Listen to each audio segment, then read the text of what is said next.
Class 11 এর ছাত্ররা, my dear students of class 11, আজ আমি তোমাদের অনুপা ম্যাম, আমি তোমাদের পড়াবো Karma, second page of your syllabus. দেখো, কর্মা নাম কিন্তু আগে আমরা জানবো যে রাইটার খুশবন্ত সিং, তার সম্বন্ধে একটু পড়ে নেব। আমি এই যে জায়গাটা তোমাদের পড়াচ্ছি, যে প্যারাগ্রাফটা, এটা পুরনো বইতে ছিল, হয়তো তোমাদের বইয়ের সঙ্গে মিলবে না, নো ম্যাটার, তোমরা এটা দেখে একটু পড়ে নাও, বুঝে নাও। Khushwant Singh, born 2nd February 1915, is an eminent Indian novelist and journalist. তাহলে উনি কে ছিলেন?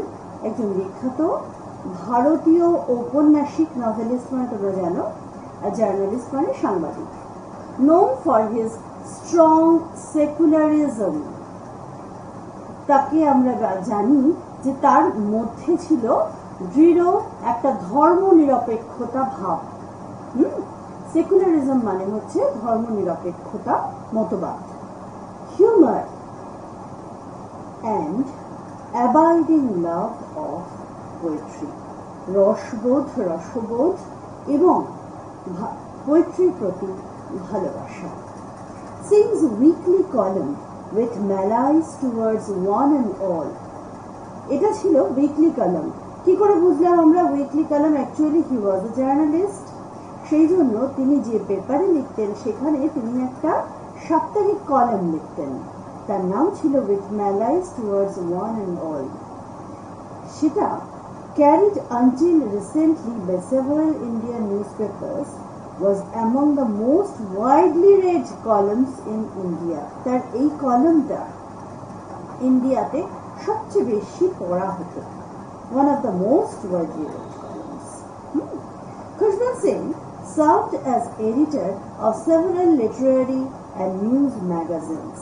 তিনি এডিটর হিসেবে অনেকগুলো লিটারারি এবং নিউজ ম্যাগাজিনের কাজ করেছেন, as well as two newspapers through the 1970s and 1980s. তিনি 70 এবং 80s এর সময়টায় নিউজপেপারে এডিটরে কাজ করেছেন। He is a recipient of the Padma Vibhushan. এই পদ্মবিভূষণ বা পদ্মবিভূষণ, যেটাকে আমরা বাংলায় বলবো, এটা হচ্ছে সেকেন্ড ইন মানে নন সিভিলিয়ান অ্যাওয়ার্ডসদের মধ্যে, অ্যাওয়ার্ডসগুলোর মধ্যে সেকেন্ড পজিশনে। প্রথমে হচ্ছে ভারতরত্ন, তারপরেই পদ্মবিভূষণ, তিনি সেটা পেয়েছিলেন, India second highest civilian award. ঠিক আছে? The short story Karma narrates the unexpected predicament that the anglicized and very proper Sir Mohanlal suddenly finds himself in. এটা কর্মা এমন একটা গল্প যেটা ন্যারেট করেছিল একটা আনএক্সপেক্টেড, একটা আগে থেকে এক্সপেক্ট করেননি এরকম একটা প্রেডিকামেন্ট, যে অ্যাংলিসাইজড হিন্দুস্তানি বা অ্যাংলিসাইজড কালচার, সেটার সঙ্গে কিভাবে স্যার মোহনলাল, যে ক্যারেক্টার সম্বন্ধে আমরা কর্মা গল্পে পড়ব, সেই ক্যারেক্টারটিকে কিভাবে তার নিজের প্রেডিকামেন্টে বা নিজের জায়গায় ফেরত এনেছিল, সেই গল্পটা আমরা পড়ব। বিভিন্ন ঘটনার মাধ্যমে, একটি ঘটনার মাধ্যমে কিভাবে তার প্রেডিকামেন্ট ফিরে এসেছিল, সেইটা আমরা এই গল্পে পড়ব। তাহলে গল্পটির নাম হচ্ছে কর্মা, যেটাকে তোমরা, যেহেতু উনি ভারতীয়, উনি কর্ম, যেটাকে আমরা বাংলায় বলি কর্ম, সেটাই উনি বোঝাতে চেয়েছেন। কিভাবে বোঝাতে চেয়েছেন? গল্পটা পড়ার পর আমি তোমাদের সাথে সেটা ডিসকাস করে দেব। অ্যাকচুয়ালি একটা কথা দেখবে ইংলিশে আছে যে you reap what you sow, তুমি সেই যেরকম কাজ করবে বা যেরকম শস্য তুমি বপন করবে বা পুঁতবে, সেরকমই তুমি সেই ফলই পাবে, তাই তো? তাহলে ঠিক সেই রকমই আমাদের ভগবদ্গীতায় একটা কথা আছে যে কর্ম ফলের কর্মর যেমন কর্ম তেমনি ফল, যেমন আমরা কর্ম করি তেমনই ফল পাই। তাহলে সেটাই হয়তো স্যার মোহনলালের পরিণতিতে আমরা পাবো এই ছোট গল্পটির মধ্যে। আর বেশি কিছু বলছি না, গল্পটা শুরু করা যাক। Sir Mohanlal looked at himself in the mirror of a first-class waiting room at the railway station. আচ্ছা, প্রথমেই বলি এই যে গল্পটা আমরা পড়ব এটা কিন্তু এখনকার সিচুয়েশনের গল্প নয়। ধরে নাও 19th সেঞ্চুরি বা 20th সেঞ্চুরি শেষে, হ্যাঁ 20th সেঞ্চুরি শেষে বা 19th সেঞ্চুরির প্রথম দিকে কোনো একটা সময়ের গল্প, যে সময় we were under the British rule। ঠিক আছে, আমরা যখন ইন্ডিপেন্ডেন্ট ছিলাম না, আমরা যখন পরাধীন ছিলাম সেই সময়ের গল্প। ঠিক আছে, কাজেই স্যার মোহনলালকে আমরা ফার্স্ট সিনে যেন দেখতে পাচ্ছি, তাকে কি looked at himself in the mirror, একটা মিররের সামনে তিনি দাঁড়িয়ে আছেন, of a first class waiting room at the railway station। একটা ফার্স্ট ক্লাস ওয়েটিং রুমে, ফার্স্ট রেলওয়ে স্টেশনে ফার্স্ট ক্লাস ওয়েটিং রুমে তিনি দাঁড়িয়ে আছেন। কার সামনে? মিররের সামনে। সেটা তোমাদের কল্পনা করার সুবিধার জন্য দেখো ডান দিকে একটা ছবি রেখেছি আমি।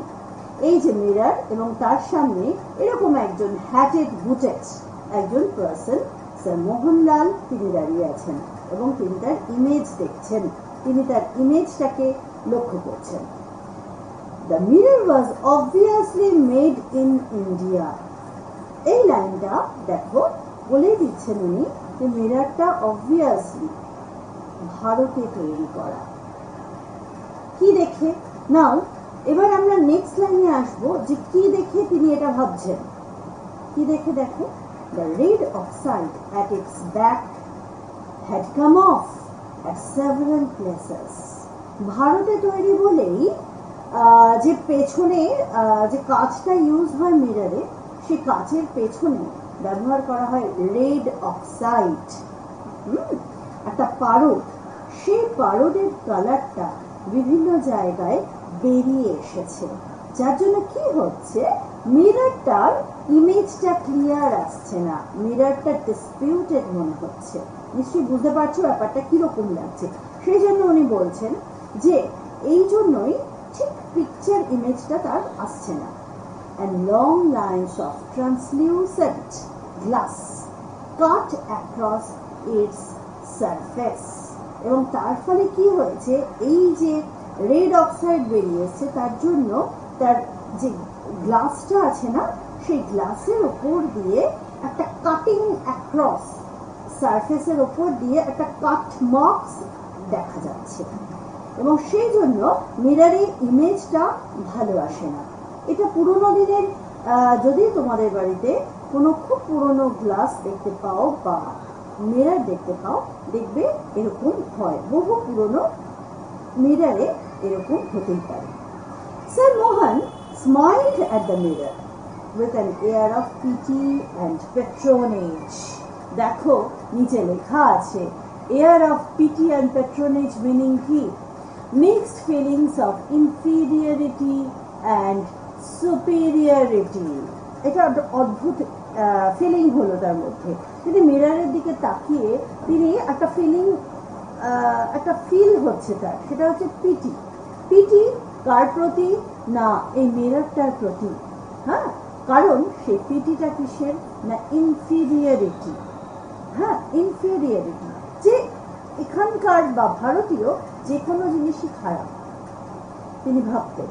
এবং তারপরে কি হচ্ছে প্যাট্রনেজ, সেটা হচ্ছে সুপিরিয়রিটি। মানে he felt that that's why he did not like the Indian things or Indian culture and whatsoever. কিন্তু তিনি he use to like the English culture, the English everything, okay? English literature, English culture, English everything, okay? You are so very much like everything else in this country। তিনি বলছেন তার দিকে তাকিয়ে, এই ইউটাকে, এই Yuta হচ্ছে মিরর, মাথায় রাখবে। সে মিররের দিকে তাকিয়ে বলছে যে এই দেশের অন্যান্য অনেক কিছুর মতো তুমি ভীষণ ইনএফিশিয়েন্ট, কার্যকরী নও, ডার্টি, নোংরা এবং ইনডিফারেন্ট এবং উদাস। হি মারমার্ড, তিনি মনে মনে এই কথাটা বলে উঠলেন। এবার দেখো একটা মজার জিনিস, the mirror smiled back at sir Mohan. এবার স্যার মোহন এখানে কল্পনা করছেন, জাস্ট ইমাজিন করছেন যে mirror is talking to him, mirror is replying back. এবং কিভাবে রিপ্লাই করছে না হাসছে, স্মাইলড ব্যাক অ্যাট স্যার মোহন। এবার মিরর কথা বলছে, এখানে এই জন্য বলা হচ্ছে যে মিররকে পার্সনিফাই করা হচ্ছে। তিনি মনে করছেন মিরর মানুষের মতো কথা বলছেন, এই পার্সন থেকে পার্সনিফাই কথাটা এসেছে। You are a bit of all right old chap, তুমি হচ্ছ a bit of all right মানে অ্যাট্রাকটিভ, কিন্তু ওল্ড চ্যাপ তিনি কি বয়স্ক একজন মানুষ কিন্তু অ্যাট্রাকটিভ।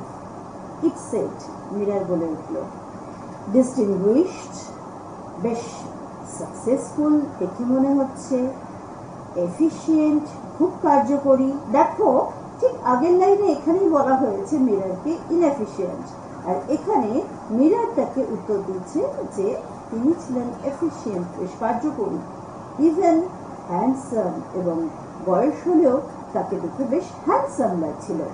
দ্যাট নিটলি ট্রিমড মাউস্টার্স, এবার মাউস্টার্স মানে হচ্ছে কি জানো, গোঁফ। নিটলি ট্রিমড, তার চেহারাটা কেমন, এখানে আমরা তার একটা ডেসক্রিপশন পেয়ে যাবো, জানো যে খুব সুন্দর করে কাটা, ট্রিম করা তার গোঁফ। তিনি যে স্যুটটা পরেছেন, that suit is from Savile Row with the carnation in the buttonhole. এই কার্নেশন মিনিংটা দেখো নিচে দেওয়া হয়েছে, a sweet smelling flower that is often worn in men's suits on formal occasions. মানে কার্নেশন মানে হচ্ছে ফ্লাওয়ার ইউজ করা। কোথায় ফ্লাওয়ারটা ইউজ করা না, স্যুটের বাটন হোলে। যাতে তোমরা একটু বুঝতে পারো সেই জন্য আমি ডান দিকে দেখো একটা ছবি এনেছি, এই ছবিটা তোমরা দেখো, স্ক্রিনটাকে বড় করে তোমরা এই ছবিটা দেখতে পাবে। এই স্যুটটা হচ্ছে Savile Row কোম্পানির স্যুট। এই স্যুটে এই যে বাটন হোলগুলো দেখা যাচ্ছে, আগেকার দিনে অনেকেই এই বাটন হোলের মধ্যে সুইট স্মেলিং, ধরো গোলাপ বা এরকম ধরনের কিছু ফ্লাওয়ার তারা ইউজ করতেন ফর্মাল অকেশনে, ঠিক আছে? তাহলে সেইটার কথাই বলা হচ্ছে। তার মানে আমাদের স্যার মোহনলালও এইরকমই একটা স্যুট পরেছিলেন।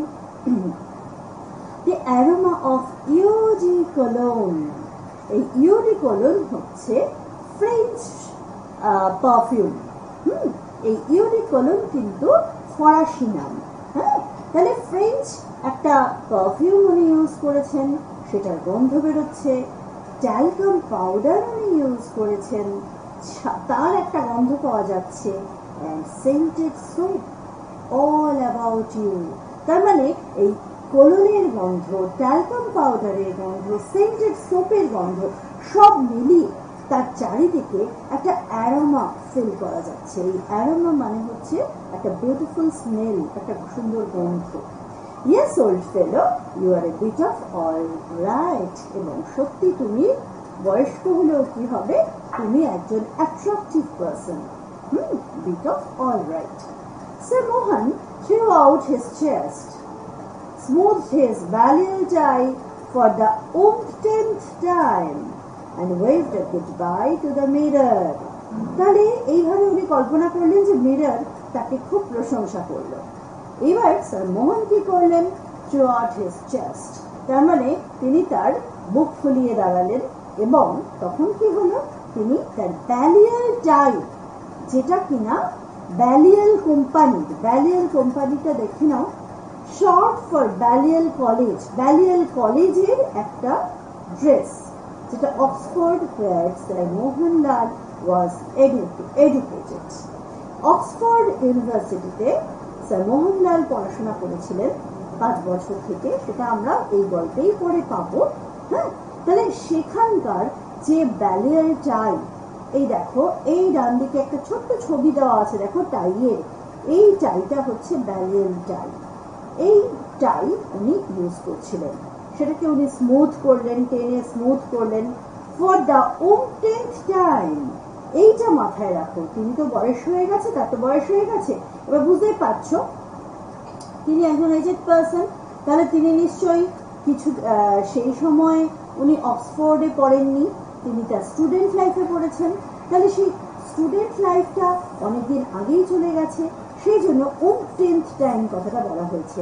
বইতে লেখা আছে দেখো, if something happens for the umpteenth time, it happens again after having happened many times before. তার মানে হচ্ছে যে umpteenth টাইম মানে হচ্ছে এমন একটা কিছু ঘটনা যেটা অনেকদিন আগে ঘটেছে, সেটা আবার বারবার করে ঘটানো হচ্ছে। তার মানে তিনি এই ব্যালিয়াল টাইটা বারবার ইউজ করেন just to show his class. তার ক্লাস, কোন ক্লাসে উনি বিলং করেন, তিনি যে অক্সফোর্ড ফেরত একজন স্টুডেন্ট, সেটা বোঝানোর জন্য উনি এগুলো ইউজ করতেন। and waved a goodbye to the mirror, এবং তিনি মনে মনে মিররকে গুডবাই জানালেন। he glanced at his watch, তিনি তার ওয়াচের দিকে তাকালেন। there was still time for a quick one, এবং তখনও টাইম আছে খুব তাড়াতাড়ি একটা হয়ে যাওয়ার। সেই একটা কি একটু পরেই আমরা জানতে পারবো। দেখো তিনি বললেন, কই হ্যাঁ, কেউ আছেন? a bearer in white livery appeared through a where-goes door. আচ্ছা, এই লিভারির মানেটা কি? আগেকার দিনে বেয়ারার যারা, হ্যাঁ, তারা স্পেশাল ইউনিফর্ম পরতেন তাদের ওয়েটারদের জন্য। ওয়েটারদের জন্য পুরোনো দিনে এক ধরনের হোয়াইট লিভারি ড্রেস থাকতো, সেই ড্রেসটাকে বলা হচ্ছে, একটা ইউনিফর্ম থাকতো, সেটাকে বলা হচ্ছে লিভারি। সে ওয়ার গজ ডোর দিয়ে, আগেকার দিনে যে হাফ ডোর থাকতো সেগুলোকে বলা হয় ওয়ার গজ ডোর, সেটা ছেলে সেই বেয়ারার তিনি ঢুকলেন। এবার স্যার মোহন কি বলছেন দেখো, এক ছোটা অর্ডার স্যার মোহন, স্যার মোহন অর্ডার করলেন একটা ছোট, and sank into a large king chair to drink and ruminate, এবং তিনি কি করলেন, তারপর একটা বেতের চেয়ারে, বড় বেতের চেয়ার, কিং চেয়ার মানে হচ্ছে বেতের চেয়ারে তিনি ড্রিঙ্ক করার জন্য বসলেন এবং রিউমিনেট করতে মানে ডিপলি ভাবার জন্য তিনি গা এলিয়ে বসলেন।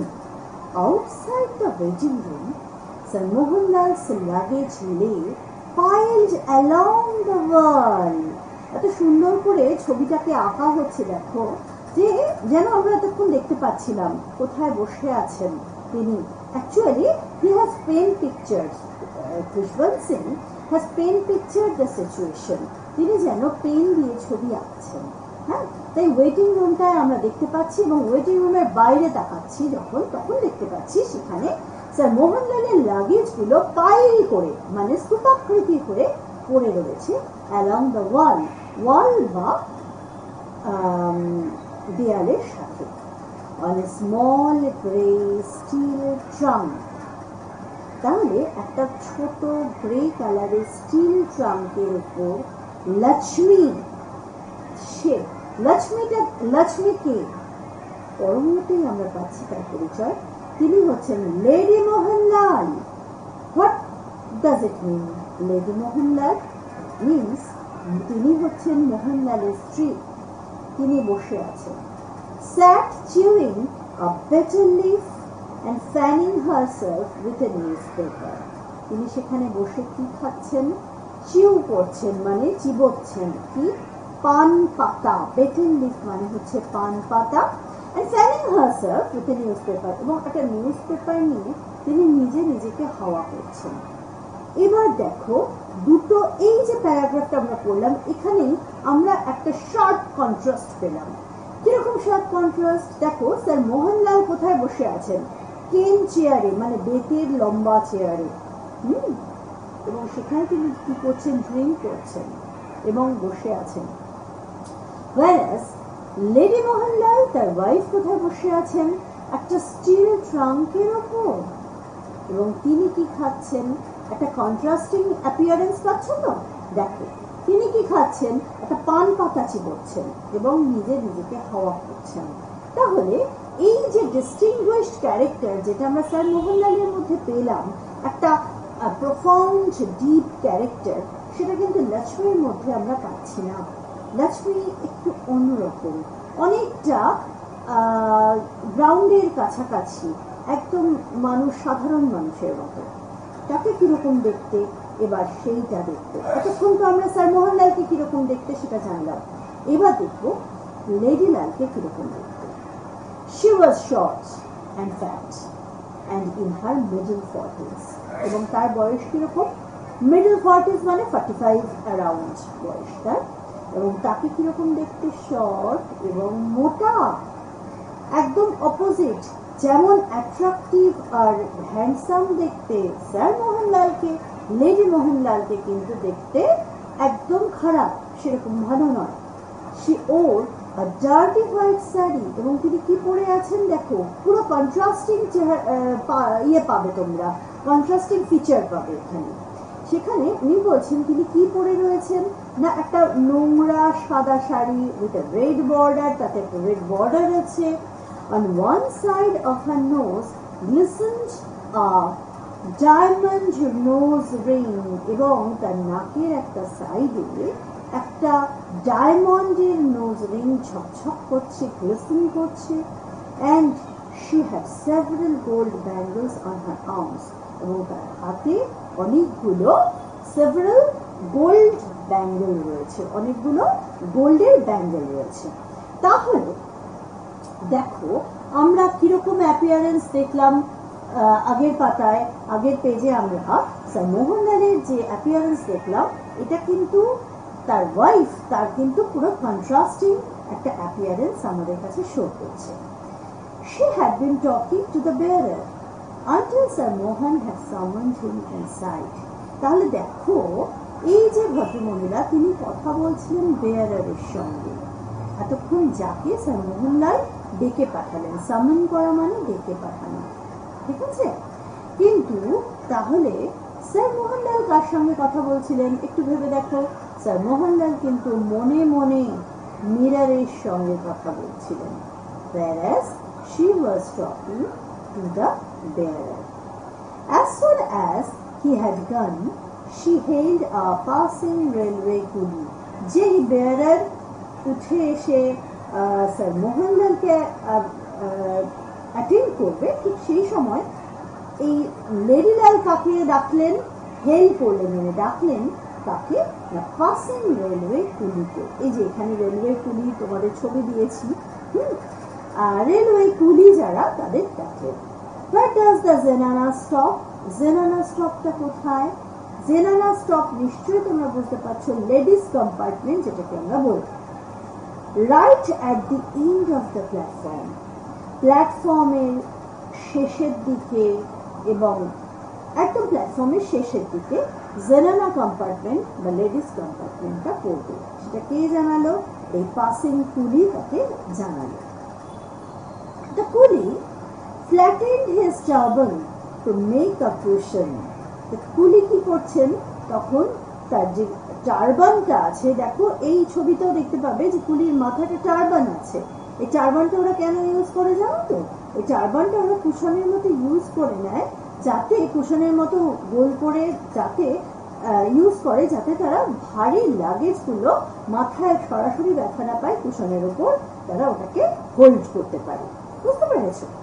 hoisted the steel trunk on his head, এবং এইভাবে স্টিল ট্রাঙ্কটা তার মাথায় নিয়ে নিল, and moved down the platform, এবং প্ল্যাটফর্মের নিচের দিকে নামতে শুরু করল।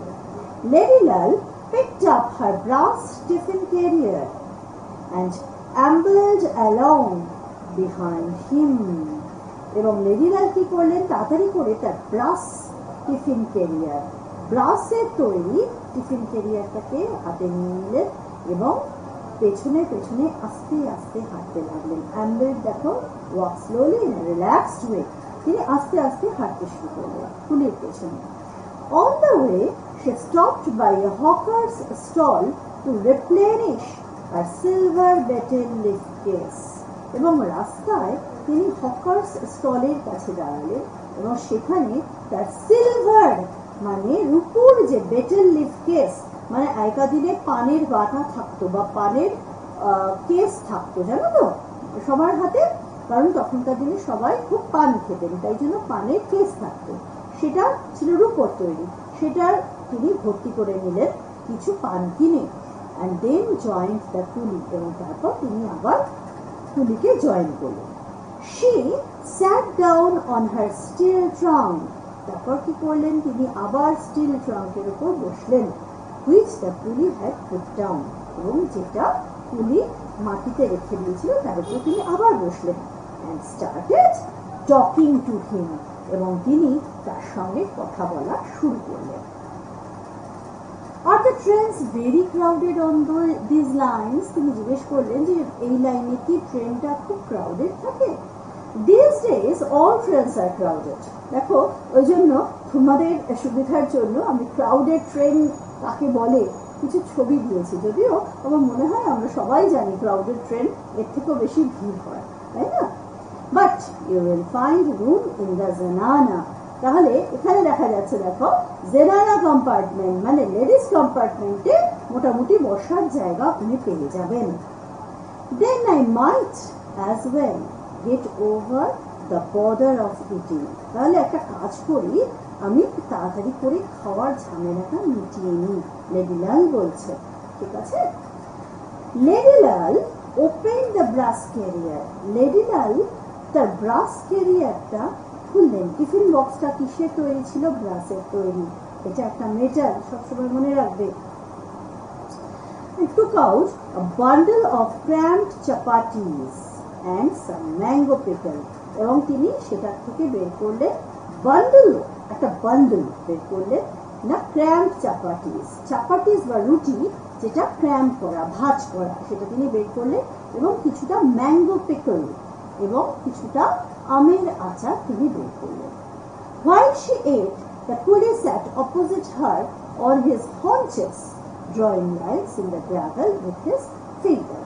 কিভাবে যখন তিনি খাচ্ছেন, কুলি কি করলেন, তার অপোজিটে বসলো, এবং সে কিভাবে বসলো, তার পায়ের ওপর ভর দিয়ে সে বসলো, এবং সে ফিঙ্গারে কিছু একটা দাগ কাটছে। Are you traveling alone, sister? এবার কুলি তাকে জিজ্ঞেস করছে যে বোন, তুমি কি একা ট্রাভেল করছো? এবার দেখো, এটা খুব important. No, I am with my master brother. তিনি বলছেন যে আমি আমার কর্তার সাথে আছি। একটু ভালোভাবে খেয়াল করো, তখনকার দিনে ওয়াইফরা তাদের হাজবেন্ডকে হাজবেন্ড বলতেন না, মাস্টার বলতেন, কর্তা বলতেন, ঠিক আছে? বুঝতেই পারছো কেন, আমি আর বলবো না, সেটা তোমরা বুঝে নাও। He is in the waiting room, তিনি ওয়েটিং রুমে আছেন। হি ট্রাভেলস ফার্স্ট ক্লাস, এইবার বোঝো ব্যাপারটা, যে তিনি কিন্তু, অর্থাৎ স্যার মোহনলাল কিন্তু ফার্স্ট ক্লাসে ট্রাভেল করেন। তার মানে তার ওয়াইফ ফার্স্ট ক্লাসে ট্রাভেল করেন না, তাহলে হাজবেন্ড ট্রাভেল করেন ফার্স্ট ক্লাসে আর ওয়াইফ ট্রাভেল করেন কিসে? জেনারেল কম্পার্টমেন্টে। কি অদ্ভুত কন্ট্রাস্টিং বিহেভিয়ার, দেখছো তো? He is a vizier and a barrister. দেখো নিচে ভিজিয়ার মিনিংটা দেওয়া হয়েছে, ইম্পর্টেন্ট গভর্নমেন্ট অফিসিয়াল, তার মানে উনি একজন গভর্নমেন্ট অফিসার, মানে মিস্টার লাল, মিস্টার মোহনলাল তখন he was working under the British government, এটা মাথায় রেখো, তিনি কিন্তু ব্রিটিশ গভর্নমেন্টের আন্ডারে কাজ করতেন, এবং বাই প্রফেশন তিনি ছিলেন একজন ব্যারিস্টার, তার মানে তিনি একজন লয়ার, যিনি তার লটা পাস করেছেন ইংল্যান্ড থেকে। বুঝতেই পারছো, ইংল্যান্ড থেকে যারা পাস করেন তাদেরকে ব্যারিস্টার বলি আমরা। and meets so many officers and Englishmen in the trains, এবং তিনি কি করেন, অনেক অফিসার এবং ইংলিশ মানুষদের, ইংরেজদের তিনি ট্রেনে মিট করেন। and I am only a native woman, এবং তিনি কি, তিনি হচ্ছেন একজন দেশীয় ভদ্রমহিলা, একেবারে সাদামাটা গ্রামীণ মহিলা। I can't understand English, তিনি ইংলিশ বোঝেন না, and don't know their ways, এবং তাদের ধরন ধারণা বোঝেন না। So I keep to my Zenana inter class. সেই জন্য তিনি কি করেন, তিনি তার হাজবেন্ডের সঙ্গে গেলেও at the same time same ট্রেনে তিনি কিন্তু অন্য কম্পার্টমেন্টে, সেটা হচ্ছে জেনানা ইন্টার ক্লাস, সেখানে তিনি ট্রাভেল করেন। বেশ অদ্ভুত না, তারা স্বামী স্ত্রী কিন্তু তারা একসঙ্গে ট্রাভেল করেন না, যেটা দেখে আমরা কিন্তু ভীষণ অবাক হব। এবং এখানেই এদের মধ্যে একটা কন্ট্রাস্টিং বিহেভিয়ার আমরা খুঁজে পাচ্ছি। Lakshmi chatted away merrily. Lakshmi খুব সুন্দর আনন্দ করে কথা বলছে। She was fond of a little gossip. তিনি এই ধরনের লিটল গসিপ, ছোটখাটো কথাবার্তা বলা, এসব পছন্দ করতেন। And had no one to talk to at home. তার বাড়িতে কেউ ছিল না তার সঙ্গে এই ধরনের কথাবার্তা বলা। কেন বুঝতেই পারছো? দেখি, her husband never had any time to spare for her. তার হাজবেন্ড তাকে একটু সময় দিতেন না। She lived in the upper story of the house. Story স্পেলিংটা দেখো, মানে বাড়ির উপরের তলায় তিনি থাকতেন। And he on the ground floor. এবং তার হাজবেন্ড কোথায় থাকতেন, মানে স্যার মোহনলাল কোথায় থাকতেন? গ্রাউন্ড ফ্লোরে, একতলায় থাকতেন, মানে তারা আলাদা থাকতেন। He did not like her poor illiterate relatives hanging around his bungalow. এবং স্যার মোহনলাল কিরকম ছিলেন, যে তিনি তার রিলেটিভস যারা আত্মীয়, তাদের ইলিটারেট মনে করতেন, অশিক্ষিত এবং গ্রাম্য বা দরিদ্র মনে করতেন, এবং সেই জন্য তার বাংলো প্যাটার্নের বাড়ি ছিল তার। কারণ তিনি তো বড়লোক ছিলেন, তার চারপাশে তাদের ঘুরতেই দিতেন না। হ্যাঙ্গিং অ্যারাউন্ড মানে চারপাশে ঘুরতেই দিতেন না। So they never came. বুঝতে পারছো, সেই জন্য তারা কখনো আসতো না। এবং সেই জন্য কি হতো, স্যার লেডি লাল বা লক্ষ্মী লাল, তিনি কিন্তু কারোর সঙ্গে কথা বলতে পারতেন না। তাদের বাড়িতে কোনো রিলেটিভ আসতেন না, তাই তিনি কারোর সঙ্গে কথা বলতে পারতেন না। সেই জন্য তার এই গসিপিং ক্যারেক্টারটা একদম নার্চার্ড হতো না, তিনি একা বসে থাকতেন বাড়িতে। ঠিক আছে? আচ্ছা, এই ভিডিওতে আমি এখানেই শেষ করছি, কারণ কর্মা গল্পটা কিন্তু বেশ বড়, সেজন্য আমি এখানেই শেষ করছি। নেক্সট পার্ট অফ মাই ভিডিওতে আমি তোমাদের সেকেন্ডটা পড়াবো, ততক্ষণ অবধি তোমরা এটা ভালো করে পড়ো। বাই।